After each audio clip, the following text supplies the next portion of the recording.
प्यारे बच्चों, मैं सुनील सर आपके अपने यूट्यूब चैनल पथापेडिया में बहुत बहुत स्वागत करता हूं। और कुछ दिनों के ब्रेक के बाद आइए आज हम लोग फिर एक वीडियो बनाते हैं।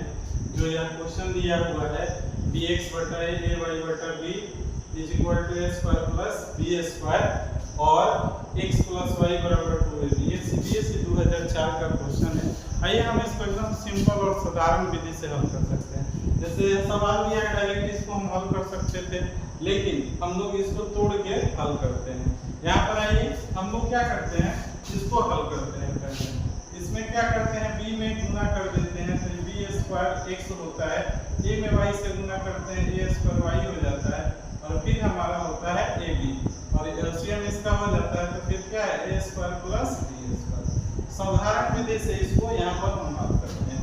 इसको इसमें गुना कर देते हैं b square x plus a square y is equal to a cube b हो जाएगा और b क्यूब a हो जाएगा। इसको समीकरण 1 मान लेते हैं और ये जो दिया है x plus y is equal to इसको हम 2ab मान लेते हैं। यहाँ पर क्या होता है समीकरण 2। हम चाहे तो किसी को भी बराबर कर सकते हैं, b को x को बराबर कर सकते हैं या y को बराबर कर सकते हैं। तो हम लोग क्या करते हैं, यहाँ पर a में गुना कर देते हैं a स्क्वायर समीकरण में और इसमें कुछ नहीं तो 1 से गुना करते हैं।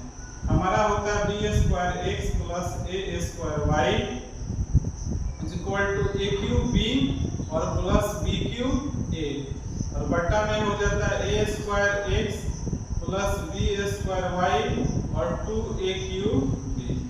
और ये क्या होता है, लिख देते हैं यहाँ घटाने पर, क्योंकि यहाँ पर क्या है प्लस का फंक्शन काम कर रहा है तो यहाँ पर हम लिख देते हैं घटाने पर। और यार इसको हम लोग विलुप्तीकरण विधि से हल करना जानते हैं। तो ये हमारा क्या होता है, यहाँ पे अगर हम गुना करते हैं a स्क्वायर से, सॉरी यहाँ पर a स्क्वायर, तो हमारा ये क्या हो जाता है, ये कट जाता है और यहाँ पर x को कॉमन ले लेते हैं तो b square minus a square आता है। और उसी तरह यहाँ पर क्या है कि ये हमारा क्या है, पहले लिख देते हैं b क्यूब और a और दो में से एक घटा देते हैं तो a क्यूब और b आता है। उसके बाद हम लोग इसको यहाँ पे हल कर देते हैं।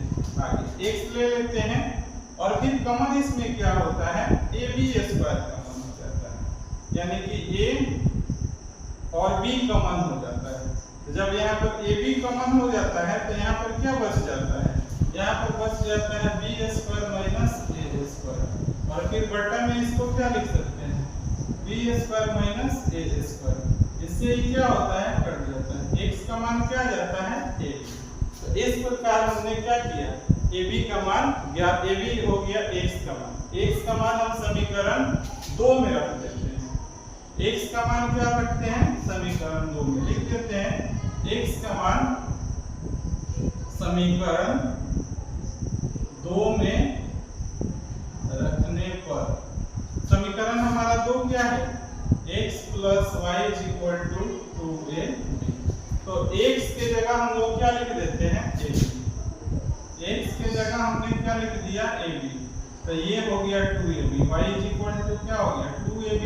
ये प्लस है, इसके दाएं तरफ जाएगा तो ये क्या होगा माइनस, यहाँ एक छिपा रहता है तो 2 में से एक गया 1 और ये क्या हो गया ab, यानी कि y का भी मान हमारा क्या हो गया ab, x का भी मान क्या हो गया ab। इस प्रकार हम लिख सकते हैं x और y का मान ab, इसका भी मान क्या हो गया ab। इस प्रकार बच्चों यह सवाल आपका क्या होता है, बहुत ही आसानी से बन जाता है। तो बहुत साधारण मेथड, इसको हम लोग ट्रिकली बना सकते हैं, लेकिन यह बोर्ड का क्वेश्चन है, लॉन्ग क्वेश्चन में आता है या 2 नंबर के क्वेश्चन में आता है। तो आप प्रयास करिए कि थोड़ा सा इसे एक विधिवत बनाने का प्रयास करेंगे ताकि फुल मार्क्स मिल सके। ठीक है, मुझे उम्मीद है कि यह वीडियो आपको अच्छी लगी होगी। तो इसी तरह नए वीडियो को देखने के लिए हमसे जुड़े रहिए हमारे YouTube चैनल पथापेडिया में और इस तरह के नए नए सवालों को आप सीखते रहिए। तब तक के लिए धन्यवाद। चैनल को सब्सक्राइब करिए और हमारे नए वीडियो के साथ जुड़े रहिए।